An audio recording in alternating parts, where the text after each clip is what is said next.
अस्सलामुअलैकुम। कैसे हैं आप सब लोग? मैं अल्लाह का शुक्र है बिल्कुल खैरियत से हूँ। मेरा नाम मोहम्मद अब्दुल्ला है और हम एक अमेज़ोन की फ़्री सीरीज़ लेके चल रहे हैं, एक फ़्री कोर्स लेके चल रहे हैं और इसमें मैं आपको ये बता रहा हूँ कि अमेज़ोन पर अगर आपने काम करना है तो वो आप कैसे कर सकते हैं। अभी तक जितने भी हमारे लेक्चर्स जो अभी तक हमने अपलोड किए हैं वीडियो, अगर आपने अभी तक वो नहीं देखा तो काइंडली इसको जाके पहले देखें ताकि आने वाले लेक्चर्स आपको आसानी से समझ में आ सके। आज की हमारी वीडियो है कि हमने सप्लायर के साथ बात कैसे करनी होती है while we are doing sourcing. जब हम एक प्रोडक्ट की सोर्सिंग करते हैं तो हम अपने सप्लायर के साथ बात कैसे करते हैं, उसके साथ नेगोशिएट कैसे करते हैं प्रोफेशनल। ठीक है, क्या उसके आप कह सकते हैं कि स्नैरियो है कि डिफरेंट स्नैरियो में आपने उसके साथ कैसे बात करनी है, उसको टैकल कैसे करना है। क्योंकि बेशक आप जितने बड़े खिलाड़ी हैं, आपने मार्केट के अंदर जाके नेगोशिएट किया होगा, तो जो अब वहाँ पे बैठे हैं, जो चाइनीज़ सप्लायर बैठे हैं अलीबाबा पे, उनको भी इस फील्ड में काफ़ी टाइम हो गया है।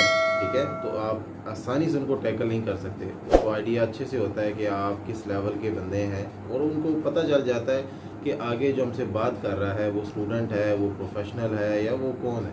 आपकी लेवल ऑफ कम्युनिकेशन जिसे हम कह सकते हैं उससे आइडिया हो जाता है। ठीक है, तो आज हम इन चीज़ों के ऊपर जो है वो अपनी वीडियो के ऊपर बात करेंगे।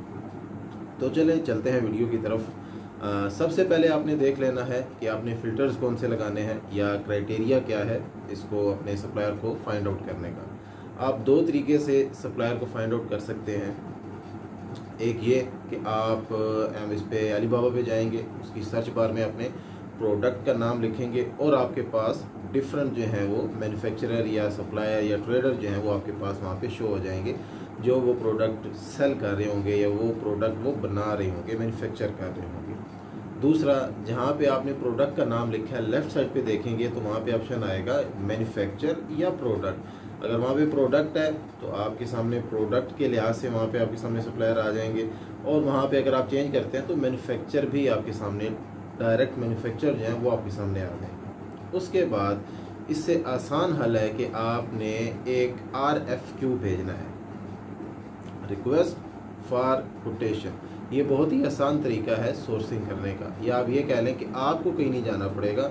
आपने एक फॉर्म के ऊपर अपनी रिक्वायरमेंट्स दे देनी है। भाई ये मेरी MOQ है, जिसे हम मिनिमम ऑर्डर क्वांटिटी कहते हैं, MOQ मिनिमम ऑर्डर क्वांटिटी। और जो आपका क्राइटेरिया है कि ये सब आप एक फॉर्म पे फिल करेंगे और उसको आप आगे भेज देंगे। अलीबाबा क्या करेगा, उस क्राइटेरिया के ऊपर जौन सा सप्लायर, मैन्युफैक्चरर या ट्रेडर जो है वो इस पर वेरी करता होगा, वो खुद आपसे आपका दरवाज़ा नॉक करेगा, भाई आपने RFQ भेजा था तो मैं उस चीज़ के ऊपर जो फॉल कर रहा हूँ, तो ये मेरी डिटेल्स एंड एवरीथिंग, और आपके साथ उसकी कम्युनिकेशन जो है वो स्टार्ट हो जाएगी, जो कि बहुत आसान तरीका है। मैं खुद भी इस चीज़ को जो है वो प्रेफर करता हूँ। तो आपने क्या करना है, आपने जहाँ पे लिखा हुआ आ रहा होता है कि अपना प्रोडक्ट का नाम लिखें, उसी पेज पे आपने बिल्कुल एंड पे आना है। वहाँ पे ऑरेंज कलर में आपको शो हो रहा होगा, ठीक है, सेंड RFQ, उस पर आपने क्लिक करना है। वहाँ पे जाके अपनी डिटेल्स देनी, आपने अपने प्रोडक्ट का नाम लिखना है, आपने लिखना है कि आप FOB के रेट चाह रहे हैं, DDP के जा रहे हैं, XW चाह रहे हैं। ये क्या टर्म्स होती हैं ये भी आज इंशाल्लाह हम इस पर भी डिस्कस करेंगे। उसके अलावा आपकी MOQ क्या है, जितनी भी चीज़ें वो आपसे पूछ रहा है आपने वहाँ पे ये मेंशन करनी है। उसके बाद एक डिस्क्रिप्शन बॉक्स नीचे आ रहा होगा, उसके अंदर आपने ये मेंशन करना है कि आप सप्लायर में क्या चाह रहे हैं। आपने वहाँ पे ये मेंशन करना है कि वो वेरीफाइड सप्लायर हो, ठीक है, वो ट्रेड इंश्योरेंस हो, उसके पास अगर आप कोई सर्टिफिकेट जो है वो मांग रहे हैं, या आप कहते हैं कि मेरे सप्लायर जो मुझे कॉन्टैक्ट करें उनके पास ISO 2004 या 3001 ये वाले सर्टिफिकेट्स हों, ये भी आप वहाँ पे मेंशन कर सकते हैं। फिर आप मेंशन कर सकते हैं कि जो सप्लायर मेरे से कांटेक्ट करे उसके पास जो लेबर हो, लेबर से मुराद जो उसके पास उसकी फैक्ट्री में वर्कर काम कर रहे हो वो मोर देन 50 होने चाहिए, अराउंड अबाउट 100 होने चाहिए। जो भी आपकी कंडीशन होंगी आप वहाँ पे वो पुट कर सकते हैं। उसके बाद आपने सबमिट कर देंगे। अब होगा क्या, आपसे वो खुद रब्ता करेंगे जो सप्लायर उन कंडीशंस के ऊपर पूरा उतर रहे होंगे, ठीक है। लेकिन बिफोर हम RFQ पे जाएं, हम अपने जो क्राइटेरिया है हम उस पर बात कर लेते हैं। सबसे आपने पहले देखना है कि वो वेरीफाइड सप्लायर हो। वेरीफाइड सप्लायर जो है वो अलीबाबा किस मैन्युफैक्चरर को देता है, उस मैन्युफैक्चरर को देता है जिसके ऊपर अलीबाबा ने या तो अपनी टीम भेजी हो या एक थर्ड पार्टी वहाँ पे भेजी हो, ये चेक करने के लिए भाई इस मैन्युफैक्चरर ने या इस सप्लायर ने या इस सेलर ने जो इन्फॉर्मेशन हमें दी है क्या वो वाकई ही दुरुस्त है, इसके पास इतनी मशीनरी है, इसकी जो फैक्ट्री है वो इतनी मतलब लैंड पे जो है वो बनी हुई है, इसके पास इतनी अमाउंट ऑफ वर्कर है, इसका इतना कैपिटल, मतलब जो जो इन्फॉर्मेशन उसने अली बाबा को दी है, अली बाबा उसको वेरीफाई करता है, या तो वो अपनी टीम भेजता है या वो थर्ड पार्टी को वहाँ पे भेजता है इंस्पेक्शन के लिए। और उसके बाद अगर वो वाकई ही वो सारी चीज़ें प्रॉपर होती हैं तो अली बाबा उसको वेरीफाइड सप्लायर का बैच दे देता है। उसके बाद आपने देखना है कि वो ट्रेड एश्योरेंस हो। ये आपको ये हम देखेंगे कि हम देखते कैसे, पहले हम देख लें किसका मायनिंग क्या है। ट्रेड इंश्योरेंस का सबसे बड़ा फ़ायदा ये है, बल्कि मैं कहता हूँ अगर आप डिफरेंट वेबसाइट्स हैं, मेड इन चाइना और भी बहुत सारी वेबसाइट्स हैं, ali.com और जहाँ से आप सोर्सिंग कर सकते हैं, लेकिन हम प्रेफर अली बाबा को क्यों करते हैं, क्योंकि इसके ऊपर आपके पास ये ट्रेड इंश्योरेंस का जो आप कह लें कि एक एज है, ये आपको मिलता है। ट्रेड इंश्योरेंस है क्या? लेट से कि आपने एक डील की अपने सप्लायर के साथ और आगे जाके सप्लायर ने उस डील के ऊपर प्रॉपर आपको रिस्पांस नहीं दिया, आपकी जो शिपमेंट है वो लेट कर दी, आपके साथ कोई उसने स्कैम कर दिया या कुछ भी कर दिया, ठीक है, तो आप क्या कर सकते हैं, आप अली बाबा के साथ केस ओपन कर सकते हैं। अली बाबा आपकी चैट के थ्रू उस चीज़ को देखेगा और अगर आपका सप्लायर वहाँ पे गिल्टी पाया जाता है तो अली बाबा आपके पैसे ला के आपको वापस दे देगा, ठीक है। तो आपने देखना है कि ट्रेड इंश्योरेंस हो उस बंदे के पास, उस सप्लायर के पास, और उसके बाद जो उसका रिस्पॉन्स टाइम है वो आप कह लें कि अबव देन 85-90% जो है वो होना चाहिए, कि अगर आप उसको मैसेज भेज रहे हैं तो वो आफ्टर सम टाइम, लेट से 1 घंटा 2 घंटा 3 घंटा मैक्सिमम 3 घंटा, इससे पहले वो आपको रिप्लाई करें। ये नहीं है कि आपने मैसेज आज सुबह भेजा है, रिप्लाई वो 1 दिन के बाद कर रहा है या 2 दिन के बाद कर रहा है, तो इस तरह का सप्लायर हमें नहीं चाहिए, ठीक है। उसके बाद उसकी वहाँ पे रेटिंग आ रही होती है, या आप कह लेंगे वहाँ पे हार्ट शेप बने होते हैं, ये जो है 5 होने चाहिए या मोर देन 4 होने चाहिए, एज इट इज़ जैसे हम अमेज़ोन में देखते हैं, ठीक है। ये सारी चीज़ें आपने देखनी है। उसके बाद आपने देख लेना है कि उसके पास जो बंदे हैं वो मोर देन 50 होने चाहिए, ठीक है। आपने ये सारी चीज़ें कहाँ से देखनी है, इस पर भी हम आ जाते हैं। आपने ये देखना है कि मोर देन 50 उसकी लेबर होनी चाहिए। उसके बाद वो मैन्युफैक्चर होना चाहिए या मैन्युफैक्चर प्लस ट्रेडर होना चाहिए, वो जस्ट ट्रेडर नहीं होना चाहिए। मैन्युफैक्चर होगा इट मीन्स कि आप डायरेक्ट उससे माल लेंगे, दरमियान में कोई तीसरा बंदा नहीं है जो आपका मार्जिन लेके जा रहा है, आपको रेट अच्छे मिलेंगे। अगर आप ट्रेडर से बात करते हैं या ट्रेडर के वाया जाते हैं तो क्या होगा, ट्रेडर खुद कहाँ से परचेज़ कर रहा है, मैन्युफैक्चरर से, और अगर वो आपको दे रहा है तो ज़ाहिर है अगर 10 रुपये की उसने चीज़ ली है तो आपको वो माइट भी $12.5 या $13 की सेल करेगा, ज़ाहिर है उसे अपना मार्जिन भी उसमें रखना है। अगर आप ट्रेडर से ले रहे हैं तो इस चीज़ का भी ध्यान रखना है कि वो मैन्युफैक्चरर हो या मैन्युफैक्चरर प्लस ट्रेडर हो, ठीक है। अब ये सारी चीज़ें आपने देखनी कहाँ से, आपने क्या करना है, आपने प्रोडक्ट का नाम लिखना है, ठीक है। नीचे आपके पास डिफरेंट सप्लायर आ जाएंगे, उनके ऊपर आपने क्लिक करना है, यानी कि उनकी लिस्टिंग पे आपने क्लिक करना है। लिस्टिंग पे क्लिक करने के बाद राइट साइड पे उनकी कंपनी का नेम आ रहा होगा, जो भी कंपनी का नेम होगा आप उस पर क्लिक करेंगे। उस पर क्लिक करने के बाद आप उसकी वेबसाइट पे चले जाएंगे या उसकी जो प्रोफाइल है उस पर चले जाएंगे। वहाँ पे जाएंगे आपको सारी इन्फॉर्मेशन वहाँ पे नज़र आ जाएगी, वो वेरीफाइड है कि नहीं, वो ट्रेड इंश्योरेंस है कि नहीं, वो मैन्युफैक्चरर प्लस ट्रेडर है या ट्रेडर है जस्ट मैन्युफैक्चरर है, या उसके पास एम्प्लॉयज़ कितने हैं, उसके पास सर्टिफिकेट्स कितने हैं, उसको टाइम कितना हो गया, उसका रिस्पॉन्स रेट क्या है, ये सब वहाँ पर आपको नज़र आएगा, ठीक है। और इस चीज़ का आपने ध्यान ज़रूर रखना है कि वो मैन्युफैक्चरर हो। अगेन यहाँ पे आपके मार्जिन आ जाते हैं, जो कि बहुत चांस है कि अगर आप ट्रेडर के साथ ले रहे हैं, लेन देन कर रहे हैं, तो वहाँ पे आपके जो मार्जिन है वो नीचे आ जाए। पहले तो ये बहुत मुश्किल हो जाता था कि हमें कोई मैन्युफैक्चरर मिल जाए, क्योंकि चाइनीज़ जो है उनको इंग्लिश का इतना ख़ास नॉलेज नहीं था, जो मतलब फैक्ट्रीज बना के बैठे हुए हैं, एक कमरे की, 2 कमरे की, या इवन के अगर बड़ी फैक्ट्री भी है तो उनको खुद इटसेल्फ इंग्लिश बोलने में दिक्कत आती है, वो इंग्लिश बोल नहीं सकते। तो वहाँ पे क्या होता था, एक ट्रांसलेटर आ जाता था, ट्रेडर आ जाता था, वो अपना उसमें से मार्जिन साइड पर रख के आपको रेट देता था, आपसे इंग्लिश में बात करता था। अब जो कि चाइनीज़ को भी ये चीज़ अच्छे से समझ आ गया कि हमने अगर इंटरनेशनल लेवल पे डील करना है, हमने अपने बिज़नेस को एक्सपेंड करना है, तो हमें इंग्लिश के लिए अपना एक सेपरेट डिपार्टमेंट बनाना होगा जो इंग्लिश वाले कस्टमर को डील करेगा। इसलिए हमें अब मैन्युफैक्चरर मिल जाते हैं जिनसे हम इंग्लिश में बात करके रेट्स जो हैं वो ले लेते हैं। अब जब भी किसी सप्लायर को मैसेज करेंगे, सम टाइम आप ये देखेंगे कि वो कहेगा कि आपसे ये बंदा आपसे रब्ता करेगा। वो क्या करेगा, उसको इंग्लिश इतनी खास नहीं आती होगी तो वो अपने आगे असिस्टेंट को या अपने टीम मेंबर को बोलेगा भी इस बंदे के साथ रब्ता करो, और वो फिर आपसे रब्ता करेगा और आपकी उसके साथ जो है वो डील और नेगोशिएशन जो है वो आपकी उसके साथ जो है वो स्टार्ट हो जाएगी। ये आपका क्राइटेरिया है जिसके ऊपर आपने सप्लायर जो है वो फाइंड आउट करने हैं। जब आपको सप्लायर मिल जाता है, आपने उसको मैसेज कैसे करना है, आपने उसके साथ बात कैसे करनी है, अगर मैं बिल्कुल सिंपल वर्ड्स में बोलूँ, आपने उसके साथ गेम कैसे डालनी है।